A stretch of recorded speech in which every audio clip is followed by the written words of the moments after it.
हे परिचित, भगवान श्री कृष्ण के मुख से ऐसी वचन को सुनकर सब ब्रजवालाएं संकेत करते हुए एक दूसरे को यह जताने लगे कि श्री श्याम सुंदर भी तो वह उसी चौथी श्रेणी के जीव हैं। उस समय श्री कृष्ण भगवान ने इस प्रकार कहा, हे गोपियों, तुम आपस में बैठ हंस कर जो संकेत कर रही हूँ उसे मैं जानता हूँ। मैं इन चारों में से कोई भी नहीं हूँ। मैं तो निर्गुण रूप हूँ।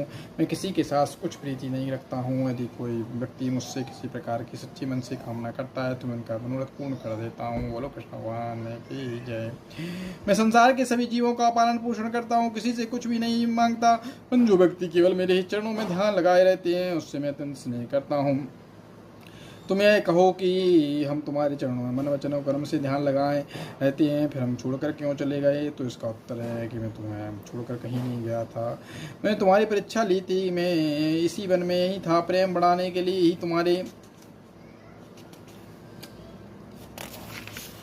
बीच में से छिप गया था। हे गोपियों, तुम्हारे प्रेम के साथ तीर लगाने से मैं अत्यंत प्रसन्न रहता हूँ। मैं जानता हूँ कि वासना तीव्रता में मर्यादा की बेड़ियाँ टूट जाती हैं और किसी उपदेश का मन प्रभाव नहीं पड़ता। तुम्हारी प्रीति को मैंने अलक्ष्य रूप से देखा है, जिससे मैंने यह जाना कि तुमने सांसारिक बंधनों को त्याग कर मुझे में से सच्चा स्नेह किया है। इसलिए मैं तुम सबका ऋणी हूँ। हे प्राण प्रिय, यदि मैं ब्रह्मा की आयु के बराबर समय तक तुम सबकी सेवा करूं तो भी मैं तुमसे उरण नहीं हो सकता। बोलो कृष्ण भगवान।